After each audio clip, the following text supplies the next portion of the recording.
اعوذ باللہ من الشیطان الرجیم بسم اللہ الرحمن الرحیم یا بنی، اے میرے بیٹو، اذهبوا، تم جاؤ، فتحسسوا، پس تم تلاش کرو، خبر لے کر آؤ، من یوسفہ، یوسف علیہ السلام کی، وآہی، اور اس کے بھائی کی۔ یا بنی یذهبوا، اے میرے بیٹو تم جاؤ، فتحسسوا من یوسف وآہی، کہیں سے یوسف اور اس کے بھائی کی خبر لے آؤ، ولا تیأسوا، اور تم مایوس نہ ہو، من روح اللہ، اللہ کی رحمت سے، انہو، بے شک وہ، لا نہیں ییأس مایوس ہوتا، من روح اللہ، اللہ کی رحمت سے، انہو لا ییأس من روح اللہ، بے شک اللہ کی رحمت سے مایوس نہیں ہوتے، الا المگر، القوم لوگ، الکافرون کافر، الا القوم الکافرون، مگر کافی لوگ ہی۔ اب اس آیت مبارکہ میں حضرت یعقوب علیہ السلام، ان کا حکم ہے اپنے بیٹوں کو حضرت یوسف علیہ السلام کی تلاش کا، اور ان کے بھائی کی تلاش کا، اور ان کی خبر کا۔ جس طرح ہم پچھلی آیت میں بھی پڑھے ہیں، آیت نمبر 86 میں، کہ انہوں نے فرمایا تھا وَأَعْلَمُ مِنَ اللَّهِ مَا لَا تَعْلَمُونَ، کہ میں اللہ کی طرف سے وہ کچھ جانتا ہوں جو تم نہیں جانتے، یعنی وہ اللہ تبارک و تعالیٰ کے علم سے، اس کی عطا سے یہ جانتے تھے کہ حضرت یوسف علیہ السلام زندہ ہیں، لیکن یہ فراق کا ایک زمانہ ہے، صبر کا، آزمائش کا ایک زمانہ ہے، اس پر وہ صبر کیے ہوئے تھے۔ اس لیے جب انہوں نے کہا کہ اے میرے بیٹو تم جاؤ، اذهبوا، تم چلے جاؤ، فتحسسوا من یوسف وآہی، تم جاؤ جا کر یوسف علیہ السلام اور اس کے بھائی کو تلاش کرو، ان کی خبر لے کر آؤ، کیونکہ انہیں پتا تھا کہ ان کا وصال نہیں ہوا، انہوں نے وفات نہیں پائی، وہ یقیناً حیات ہیں لیکن ایک پردہ پڑا ہوا ہے، اس لیے انہوں نے اپنے بیٹوں کو کہا جاؤ انہیں ڈھونڈ کر لاؤ، اور پھر ان سے یہ بھی فرمایا وَلَا تَيْأَسُوا مِن رَوْحِ اللَّهِ، اور تم اللہ کی رحمت سے مایوس نہ ہو۔ روح، اس کا مطلب آئمہ نے لکھا ہے، اس کا مطلب اللہ کی رحمت بھی ہے، اس سے مراد روح اللہ، اور اس سے مراد اللہ کا فضل بھی ہے، اور اس سے مراد اللہ کی طرف سے کشادگی بھی ہے۔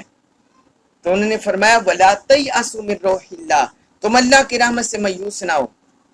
کسی بھی بندہ مومن کو اللہ کی رحمت سے مایوس نہیں ہونا چاہیے، بلکہ ہر وقت اس سے امید رکھنی چاہیے، اس کے فضل کی، اس کے خیر کی توقع رکھنی چاہیے۔ تو انہوں نے فرمایا تم اس کی رحمت سے مایوس نہ ہو، انہ لا ییأس من روح اللہ الا القوم الکافرون، بے شک اللہ کی رحمت سے کافی لوگ ہی مایوس ہوتے ہیں۔ یہ انہوں نے ایک اللہ کی رحمت سے مایوس ہونے کا وتیرہ بتا دیا کہ اہل ایمان کبھی اللہ کی رحمت سے مایوس نہیں ہوتے، بلکہ جو کافر ہیں وہ اللہ کی رحمت سے مایوس ہوتے ہیں۔ اس کی مختلف وجوہات ہیں کہ اللہ کی رحمت سے مایوس ہونا یہ کفر کیسے ہے، کیسے کفر ہے؟ تو اس سے مراد یہ ہے، نمبر ایک، اگر کسی بندے کا یہ عقیدہ بن جائے کہ میری پریشانی کا، میرے دکھ کا رب کو علم نہیں ہے، تو یہ کفر ہے، یہ مایوسی ہے، یہ مایوسی کفر ہے۔ پھر یا یہ عقیدہ کسی کا ہو جائے کہ رب کو علم تو ہے لیکن وہ اس کی مراد کو پورا کرنے سے عاجز ہے، اس کی مراد پوری نہیں کر سکتا، اس کی نیت ہے، اس کا جو ارادہ ہے اس کو پورا نہیں کر سکتا، اس پر قادر نہیں ہے، تو یہ بھی کفر ہے۔ یا مایوسی میں کسی بندے کا یہ عقیدہ ہو جائے کہ اللہ تعالیٰ کو علم تو ہے میری پریشانی کا، دکھ کا، اور وہ قدرت بھی رکھتا ہے، لیکن معاذ اللہ وہ بخیل ہے، وہ ایسا کرنا نہیں چاہتا، تو اس طرح مایوسی میں انسان کے اندر طرح طرح کے وسوسے، طرح طرح کے فتنے پیدا ہوتے ہیں.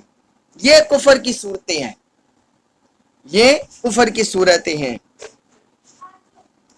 اس لیے ہر مومن کو ہر وقت یہ امید رکھنی چاہیے اللہ کی رحمت کی، کہ وہ اس کی امید اور اس کی مراد کو پورا کرے گا. ہاں، اگر کسی وجہ سے اس کی مراد پورا نہ ہو سکے تو پھر یہ یقین کر لینا چاہیے کہ اس کی مراد جو رب پورا نہیں فرما رہا تو اس میں اس کے لیے خیر نہیں تھی، اس میں اس کے لیے نقصان تھا، اس لیے رب نے پورا نہیں فرمایا. بندہ خود سوچتا ہے کہ شاید جو میں مانگ رہا ہوں اس میں خیر ہے، اس میں میرے لیے بھلائی ہے، لیکن حقیقت میں اس کے لیے شر ہوتا ہے. تو رب کی طرف سے بندے کی بھلائی کے لیے وہ قبول نہیں ہوتی. یا یہ بھی مراد ہوتا ہے کہ اللہ تعالیٰ جو دنیا میں اسے صبر دیتا ہے، کہ دنیا میں عطا نہیں کرتا، اور اس کی جو حاجت ہے، ضرورت ہے، اس کے بدلے میں اسے دنیا کے باقی انعامات یا آخرت کے انعامات سے نواز دیتا ہے.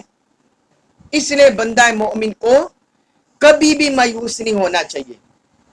مایوس صرف کافی لوگ ہوتے ہیں. اس کے بعد ہے سورہ یوسف آیت نمبر 88، اس میں ارشاد فرمایا فلما، پھر جب داخلو، وہ داخل ہوئے، حاضر ہوئے، علیہ، اس کے پاس، یعنی حضرت یوسف علیہ السلام کے پاس. فلما دخلوا علیہ، سو جب وہ حضرت یوسف علیہ السلام کے پاس حاضر ہوئے، قالو، انہوں نے کہا، یا ایہا، اے العزیز، عزیز، اے عزیز مصر، مسنا، مسا پہنچی ہے نہ ہمیں، و اہلنا، اور ہمارے گھر والوں کو، الدر، مصیبت، تکلیف. قالوا یا ایہا العزیز مسنا و اہلنا الدر، تو انہوں نے کہا اے عزیز مصر، ہمیں اور ہمارے گھر والوں کو تکلیف اور اذیت پہنچی ہے. وجئنا، اور ہم لائے ہیں، ببضاعۃ، رقم، مزجات، تھوڑی سی. مزجات بولتے ہیں ایسی تھوڑی سی رقم جس کی نہ مقدار زیادہ ہو اور اس کی ویلیو بھی تھوڑی ہو، اسے بولتے ہیں مزجات. تو بالکل کوئی تھوڑی سی رقم، معمولی سی رقم لے کر آئے تھے، کہتے ہیں ہم وہی لائے ہیں. فاوفی، پس آپ پورا کریں، لنا، ہمارے لیے، الکیلا، ناپ. فاوفی لنا الکیلا، سو آپ ہمیں غلے کا پورا پورا ناپ دیں. وتصدق، وتصدق، اور صدقہ کریں، علینا، ہم پر. وتصدق علینا، اور ہم پر صدقہ بھی کریں. ان اللہ، بے شک اللہ، یجزی، جزا دیتا ہے، المتصدقین، خیرات کرنے والوں کو، صدقہ کرنے والوں کو. ان اللہ یجزی المتصدقین، بے شک اللہ خیرات کرنے والوں کو جزا دیتا ہے. ابھی آیت مبارکہ میں حضرت یوسف علیہ السلام کے بھائیوں کا مصر میں داخل ہونے کا اور حضرت یوسف علیہ السلام سے مکالمے کا ذکر ہے. فلما دخلوا علیہ، پھر جب وہ ان کے پاس حاضر ہوئے، جیسے ان کے باپ نے فرمایا تھا جاؤ جا کر ڈھونڈو یوسف کو اور اس کے بھائی کو، لہٰذا وہ پھر مصر پہنچ گئے، اور وہ سب سے پہلے عزیز مصر کے پاس چلے گئے، حضرت یوسف علیہ السلام کے پاس.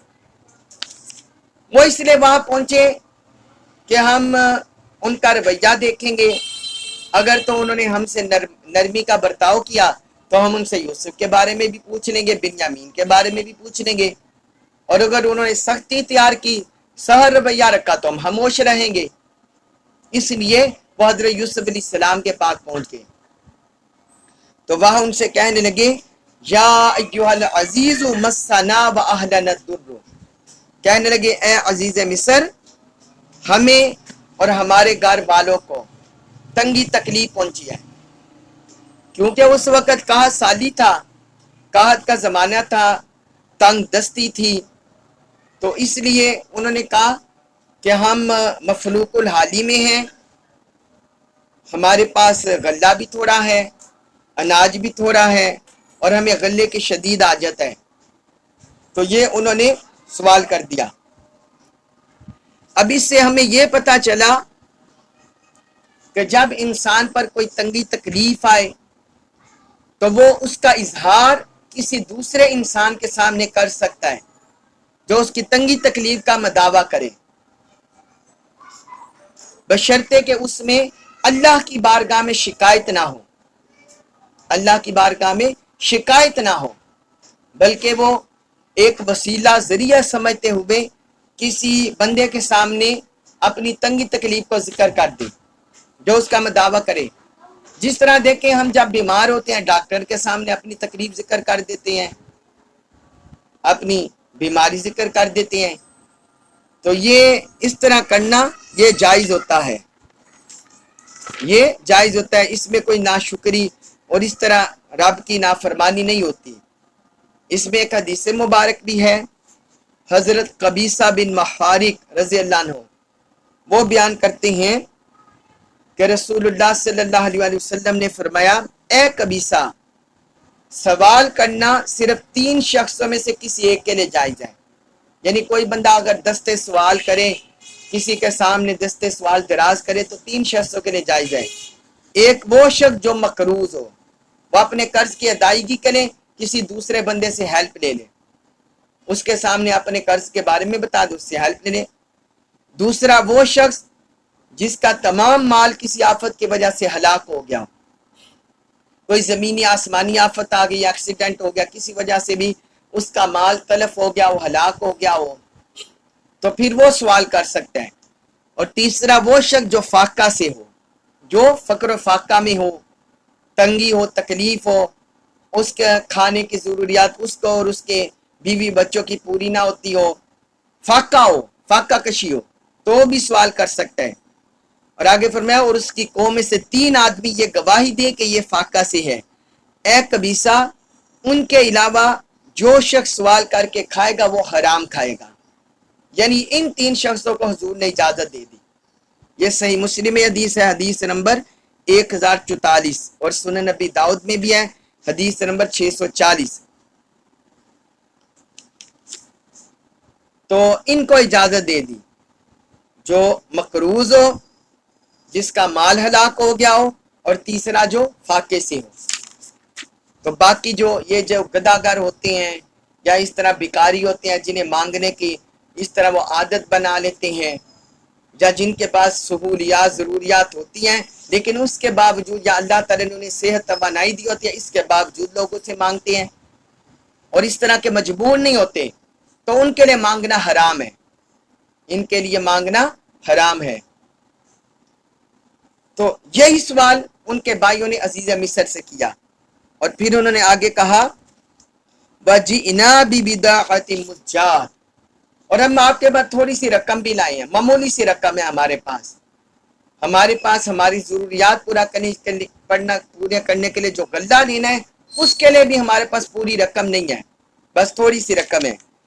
فَأَوْفِ لَنَا الْكَيْلَ، لیکن آپ ہمیں غلہ کا پورا ناپ دیں، پورے ناپ کے ساتھ غلہ دیں، وَتَصَدَّقْ عَلَيْنَا، اور ہم پر صدقہ خیرات بھی کریں۔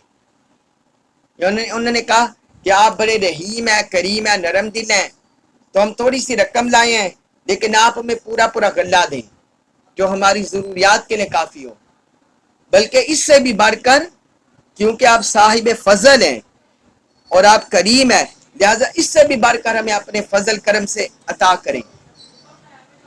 یہاں یہ جو آیا لفظ وَتَصَدَّقْ عَلَيْنَا، ہم پر صدقہ کریں، اس پر ائمہ کے 2 موقف ہے۔ وہ کہتے ہیں کہ جو پچھلے انبیاء کرام، ان کی اولاد کے لیے اور جو پچھلے انبیاء کرام تھے ان کے لیے صدقہ حلال تھا۔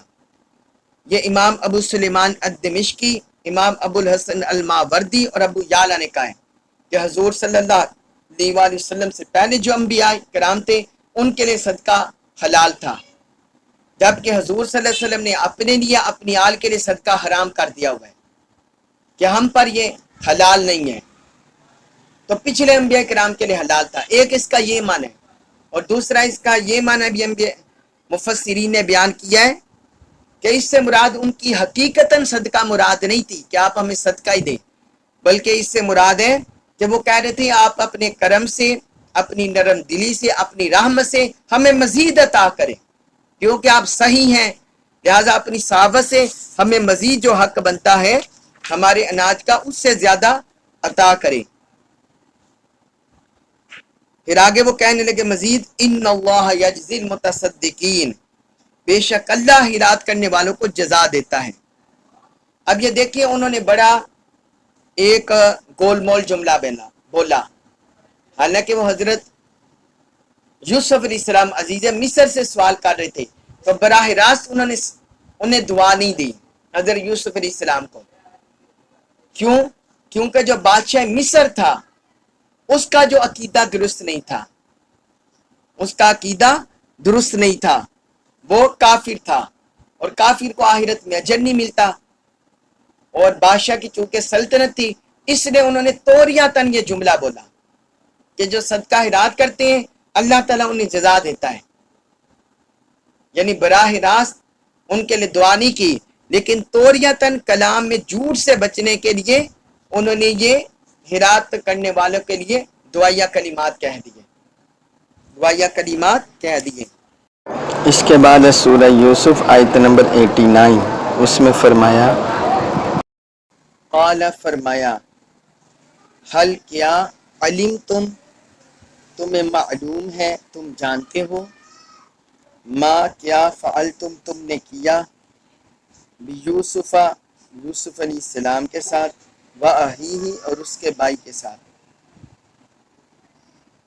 اس آیت میں حضرت یوسف علیہ السلام کا جواب ہے اپنے بھائیوں کو. انہوں نے فرمایا قال فرمایا حل علمتم ما فعلتم، حل علمتم کیا تمہیں معلوم ہے، ما فعلتم یوسف وَأَخِیہِ کہ تم نے یوسف اور اس کے بھائی کے ساتھ کیا کیا تھا، اذ جب انتم تم تھے جاہل نادان، جب تم نادان تھے.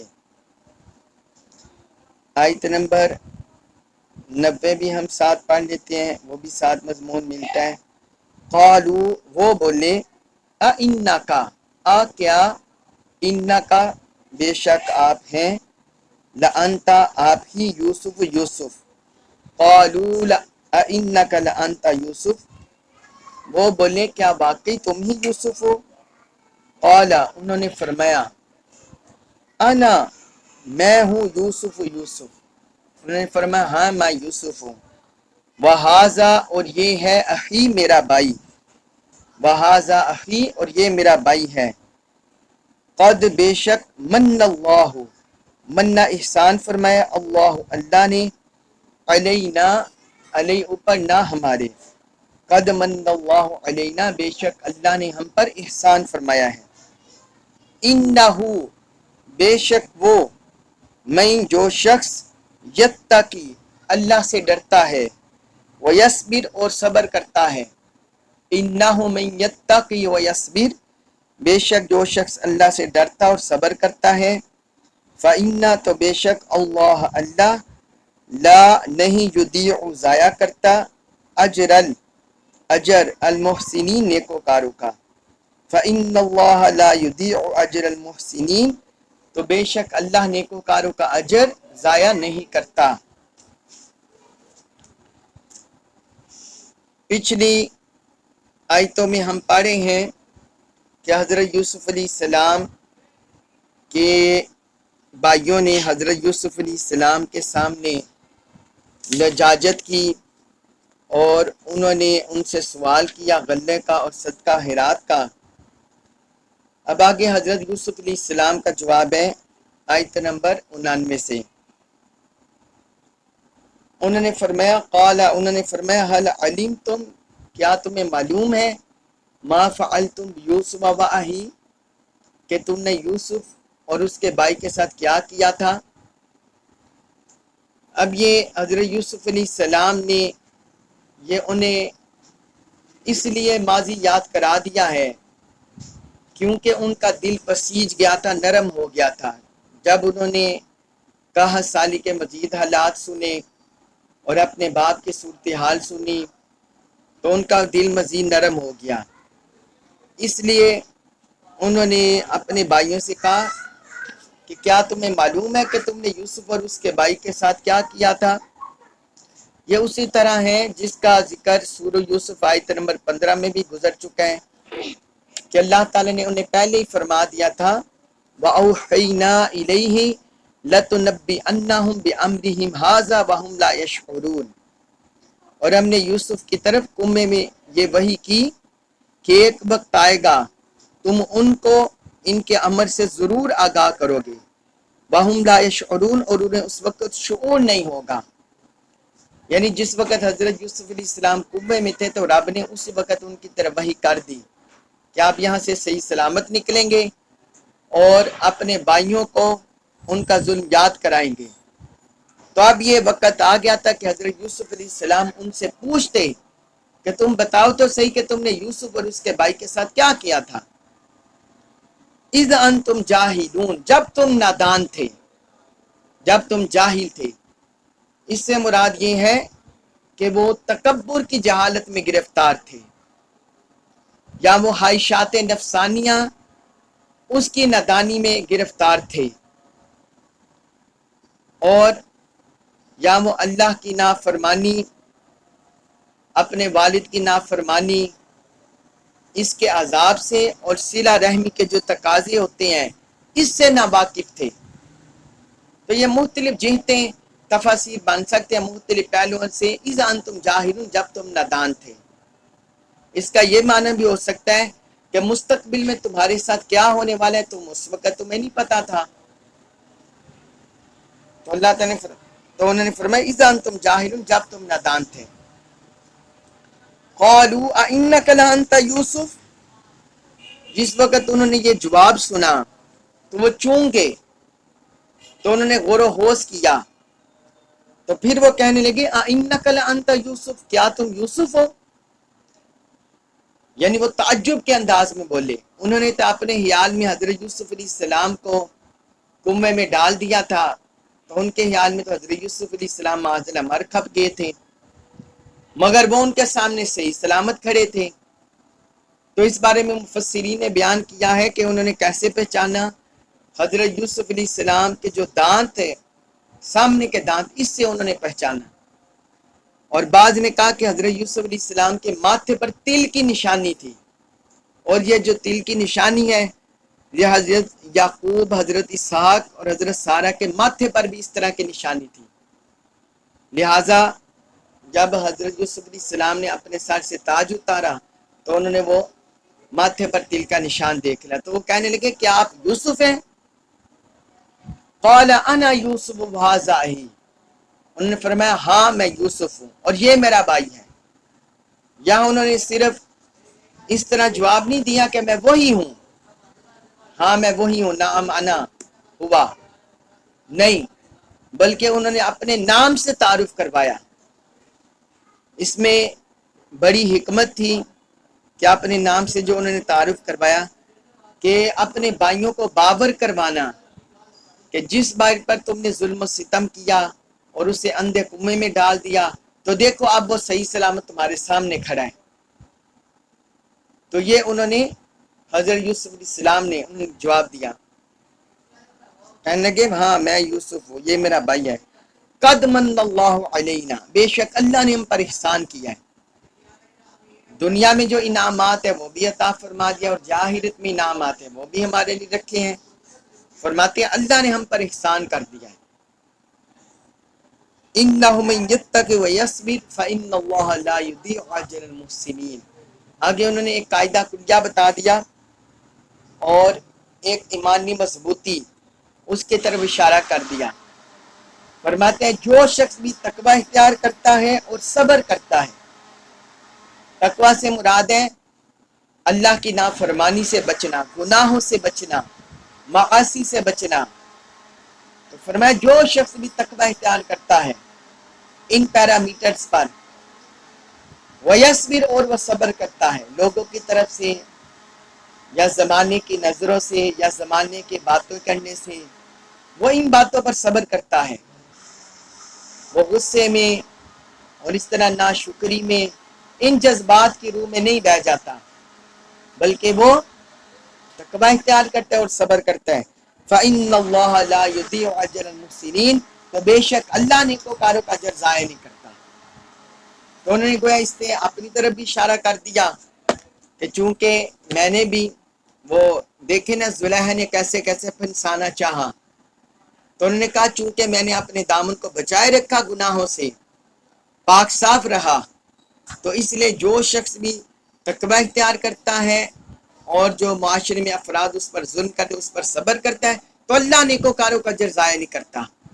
ایک وقت آتا ہے کہ اللہ تعالیٰ انہیں سرخرو فرماتا ہے، دنیا میں آخرت میں بلندی نصیب ہوتی ہے۔ اس کے بعد ہے سورہ یوسف آیت نمبر 91، اس میں فرمایا قالو، انہوں نے کہا، تاللہ، اللہ کی قسم، لقد بے شک آثرک اللہ، آثرا فضیلت دی کا آپ کو، اللہ نے، علینا ہم پر۔ اب انہوں نے حقیقت کا اعتراف کر لیا اور کہنے لگے قالو تاللہ لقد آثرک اللہ علینا، اللہ کی قسم اللہ نے آپ کو ہم پر ترجیح دی ہے، وَإِن كُنَّا لَخَاطِئِينَ، اور یقیناً ہم خطا کار تھے۔ اب یہ دیکھیے کہ جب حضرت یوسف علیہ السلام نے اپنی اصلیت بتا دی اور یہ واضح ہو گیا کہ یہ حضرت یوسف علیہ السلام ہیں اور یہ بنیامین ان کے بھائی ہیں، تو اب جو ان کے بھائیوں کے چھکے چھوٹ گئے اور وہ پریشان ہو گئے، پشیمان ہو گئے کہ انہوں نے تو اپنے خیال میں حضرت یوسف علیہ السلام کو 40 سال پہلے وہ معاذ اللہ مار چکے تھے، اس لیے یکدم وہ شجدر رہ گئے، حیران ہو گئے۔ تو انہوں نے اس بات کے اعتراف کر لیا، واللہ لقد آثرک اللہ علینا، کہ بے شک اللہ نے آپ کو ہم پر فضیلت دیا ہے، کہ دنیا میں بھی آپ کو عزت مرتبہ سے نواز دیا ہے، ایک کری آزمائش سے نکال کر آپ کو بادشاہ بنا دیا، عزیز مصر بنا دیا ہے، اور ایک معاشرے کو، دنیا کو آپ کے ماتحت کر دیا ہے، تو دنیا میں آپ کو بلند مرتبہ سے نوازا ہے، اور پھر آخرت میں بھی درجات آپ کے لیے کہ آپ اللہ کے نبی ہیں۔ تو پھر یہ انہوں نے اعتراف کر لیا کہ بے شک اللہ نے آپ کو ہم پر فضیلت دیا ہے۔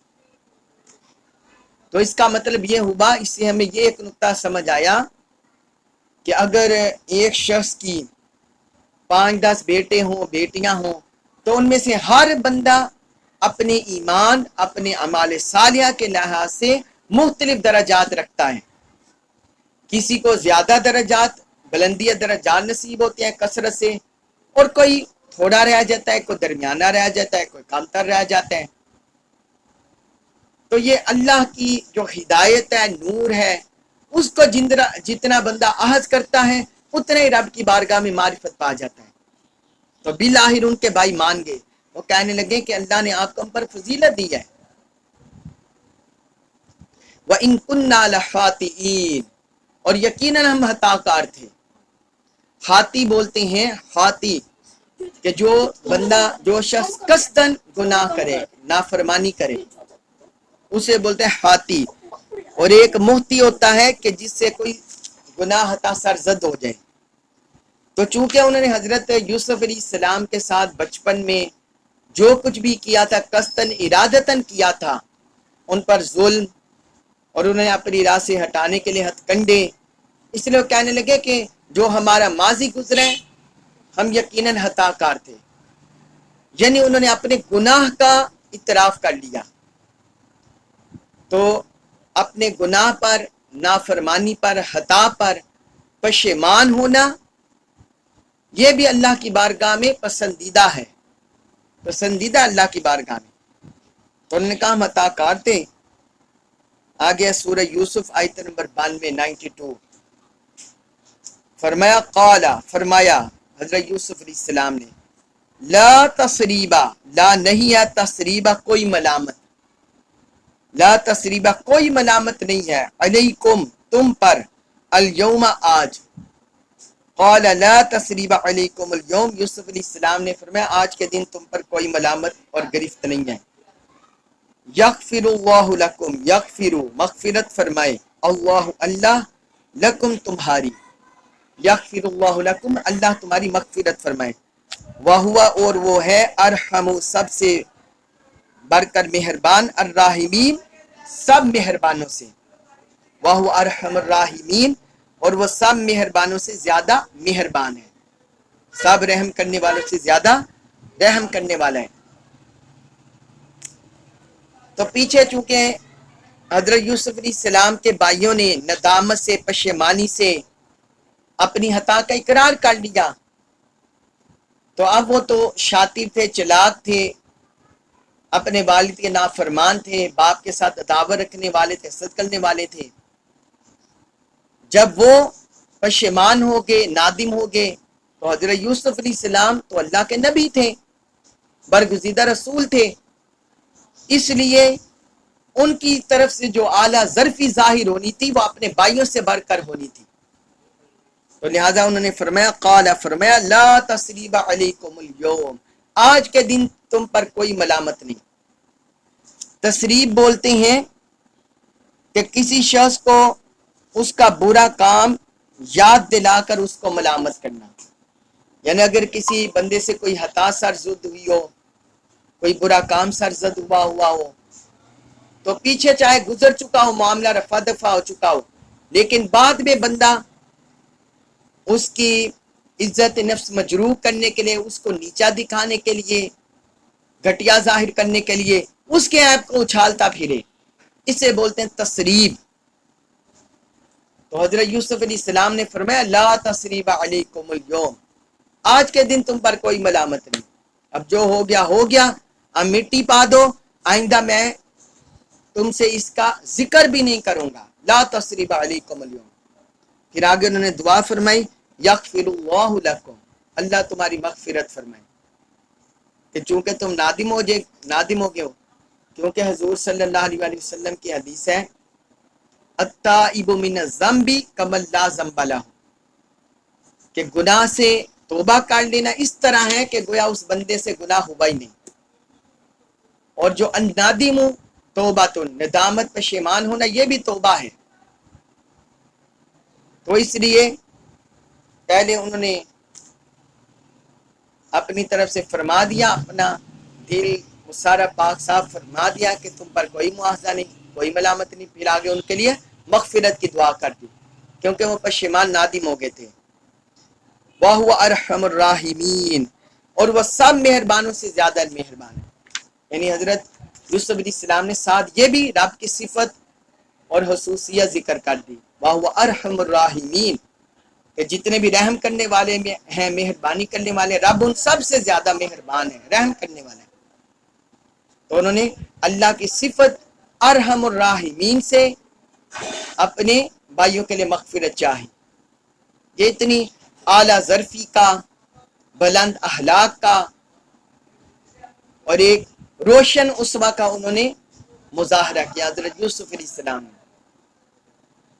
تو یہ اسی طرح کی سیرت ہمیں آقا علیہ الصلوۃ والسلام کی سیرت سے بھی ملتی ہے۔ جس وقت مکہ مکرمہ فتح ہو گیا تو سارے مشرکین سامنے سر جھکائے کھڑے تھے، جنہوں نے کلمہ نہیں پڑھا تھا اور ساری زندگی اسلام کے دشمن رہے، تو حضور نے ان سے فرمایا کہ تم مجھ سے کیا گمان رکھتے ہو؟